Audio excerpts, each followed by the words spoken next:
Shalom.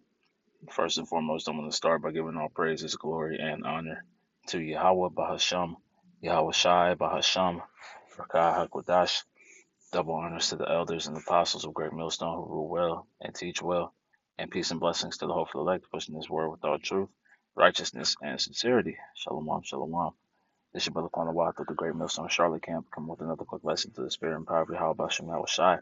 And this afternoon, I just wanted to touch on, the theme of the year, the title of the year that the elder apostle Tahar, I gave this year, man. Right, the hopeful year of our deliverance and the destruction of Esau, Edom, man. Right, because what?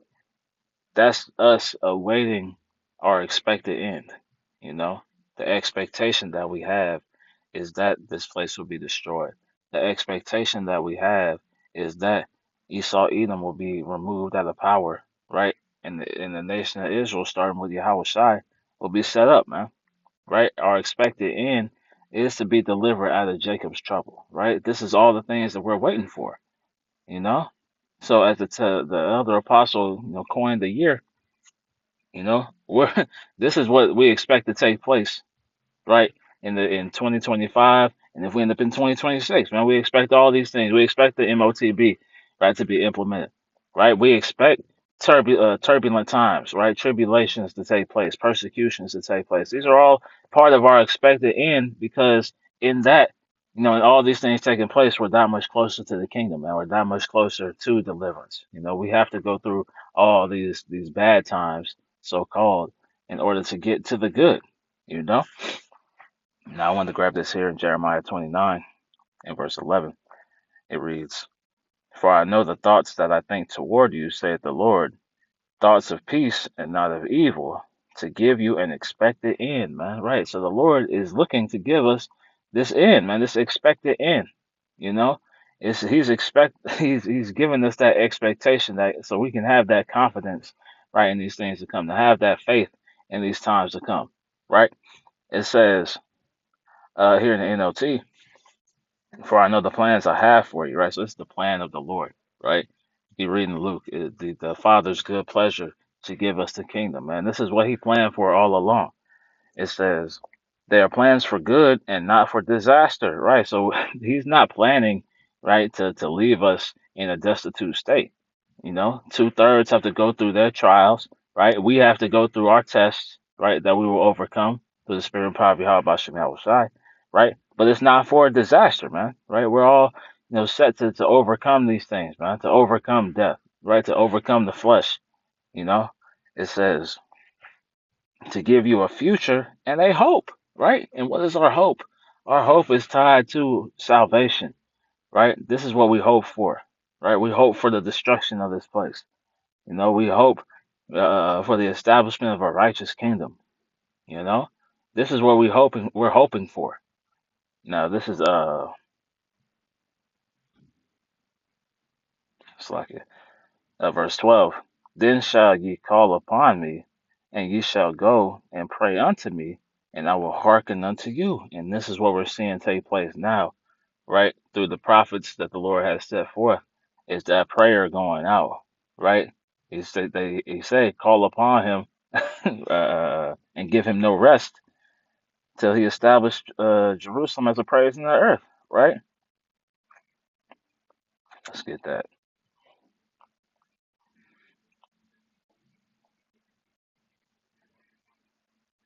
This is Isaiah 62, and I'll start in verse 6, and it reads, I have set watchmen upon thy walls, O Jerusalem, which shall never hold their peace day nor night. Ye that make mention of the Lord, keep not silence, right? So don't stop praying, right? Like it says here in the NLT, it says they will pray day and night continually.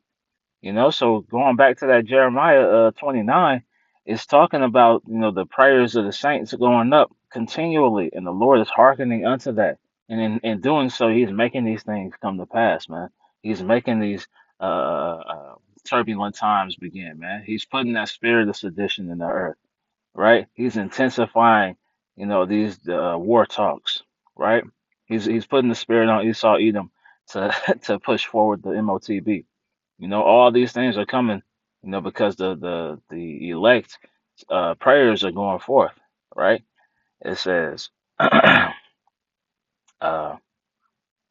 they shall never hold their peace day nor night.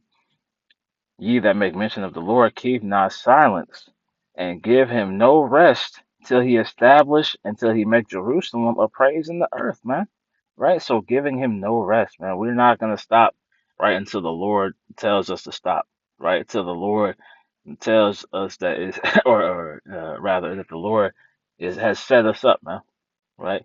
Has set us in a position of deliverance, man. You know, till we've received, freedom from these chains of darkness.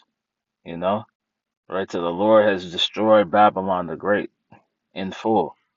This is what we're waiting on. This is our expectation, right? Let's look at that word expectation real quick. Let me see here.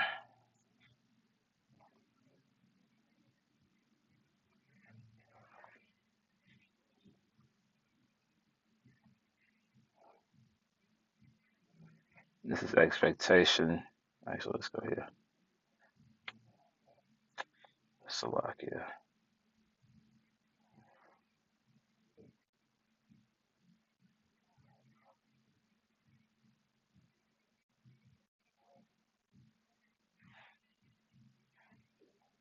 And that's okay. This is expectation. And so let's get that. There we go. Expectation in the free dictionary reads eager anticipation, the state of being expected, something expected, prospects, especially of success or gain. What are we gaining, man? We're gaining righteousness. We're gaining these new bodies. We're gaining immortality. We're gaining the kingdom, man. Right? This is what we expect. But also, what else is happening? We're expecting the Lord, right, to destroy this place. And all of these so-called bad news events that we see is really good news for us because it's confirmation of that expectation, right? Uh, Something looked forward to, whether feared or hoped for. Man, this is the hope, right? This is the faith of the saints, the patience and the faith of the saints is in this expectation, man, right? The whole full year of our deliverance, man, and Esau's destruction, right? That's the expectation, right? Going back, it's a lot.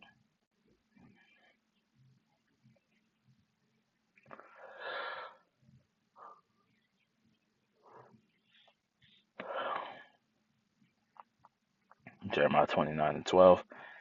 Then shall you call upon me, and you shall go and pray unto me, and I will hearken unto you. Right. So that's that continual prayer, man, nonstop. You know, asking the Lord to come and destroy this place. Right. And ye shall seek me and find me. Right. Because we're looking for the Lord, and the Lord is making Himself known unto the elect. Right. You brothers and sisters out there, who come across His word, it wasn't by accident, man. You know. It says, and ye shall search for me with all your heart, because we're still in continual searching for that connection to Yahweh Bashim Yahweh Shai, man. We're always trying to get that connection established, you know? It says, and I will be found of you, saith the Lord, and I will turn away your captivity, and will gather you from all the nations and from all the places whither I have driven you, saith the Lord Yahweh Bashim Yahweh Shai, and I will bring you again into the place whence I caused you to be carried away captive, man. So the Lord is gonna bring us back to the kingdom, man, to Jerusalem. You know, the Lord is gonna allow us to have that, that access to Him again, man. Right? The Lord is gonna gather us all, right, all the Israelites from all the nations, right, because we're scattered throughout the nations. We got Israelites that look like every nation, right? But their spirits, their seed line goes back to Yasharallah, man, right? And this is our expectation, man, and it's tied to the destruction of Babylon the Great. You read Revelation 18th chapter, and it goes into the destruction of the whore that rides the beast, you know, and we're about to see these things take place, And we have to understand that this is all a part of what the Lord has set for the elect, man. Right? Has what the Lord has set for His chosen people. You know. Now let's look at this in the NLT. It says here, "For I know the plans I have for you," say the Lord. "They are plans for good and not for disaster, to give you a future and a hope," right? Because these people are hopeless out here, man. Right? He's giving us hope, in a time of hopelessness, right? That's the Isaiah 33:6. Wisdom and knowledge shall be the stability of your time, right? That stability goes into that hope, man, right? That strength of salvation. The fear of the Lord is his treasure, right? Fearing the Lord is the most valuable thing you can have in this lifetime, man, right? Because that fear is going to allow you access to deliverance. It's going to allow you access to protection. It's going to allow you access to, the sustenance that you're going to need, man, right? It says, "In those days, when you pray, I will listen," right? So we pray continually, man. Like the scriptures say, pray without ceasing. This is where we're at, man. We're continually praying, man, right? Calling out to the Lord for deliverance, man, for the destruction of this place, right? For the, death to our enemies and things of that nature, man, right? It says, "If you look for me wholeheartedly, you will find me," right? So this is, you're continually looking for Yahweh Shem Yahweh Shai. You continually, right, seeking to fortify that relationship, man. You know, it reads, "I will be found by you," said the Lord. "I will end your captivity," right? And this is what we're seeking, the end of our captivity, right? "I will restore your fortunes," because we're going to have access to the earth and existence for eternity, man, right? We're gonna have everything we need and then some, right? Abundance for eternity, right? The fortunes, access to all the natural resources, right?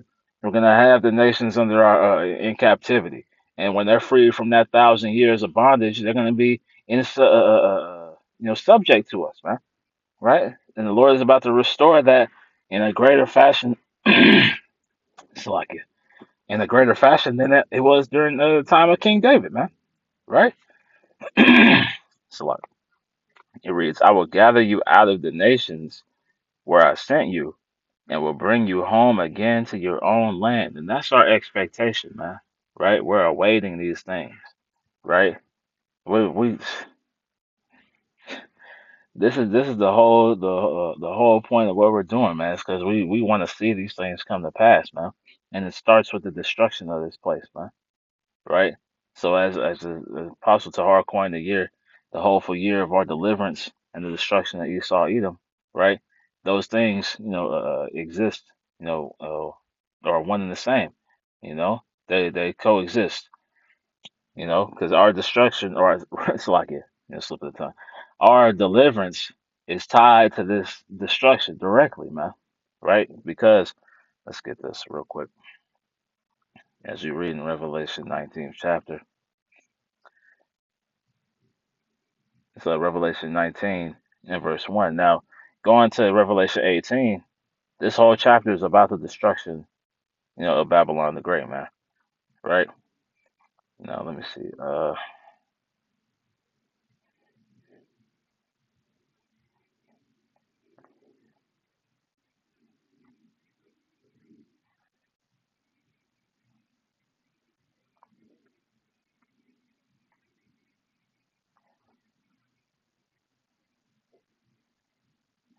Let's start in 20. Revelation 18 and 20. It reads, "Rejoice over her, thou heaven, and ye holy apostles and prophets, for the Most High hath avenged you on her." Right? So the destruction that is coming to Babylon the Great is the vengeance of Yahweh Bashem Yahweh Shai for what he's done to his people, man. Right? For what he's done to the apple of his eye, his chosen. Right? It says, and like I said, we're rejoicing over this, man. Right? We're in a state of great joy, of seeing these things take place. It says, "And a mighty angel took up a great stone," so he took up a stone like a great millstone, "and cast it into the sea, saying, Thus with violence shall that great city Babylon be thrown down, and shall be found no more at all." Right. So the violence that we're seeing taking place all these things starting to ramp up, right? This is the beginning of the end, man, right? And we're really towards the end of the end. We're getting close to it. It reads, "In the voice of the harpers and musicians and the pipers and trumpeters shall be heard no more at all in thee, and no craftsman of whatsoever craft he be shall be found any more in thee. And the sound of a millstone shall be heard no more at all in thee," man. So this economy is going to shit. The entertainment industry is going to shit, right? This whole country in all aspects is circling the drain, as brothers coin, man. And the light of a candle shall shine no more at all in thee, and the voice of the bridegroom and of the bride shall be heard no more at all in thee.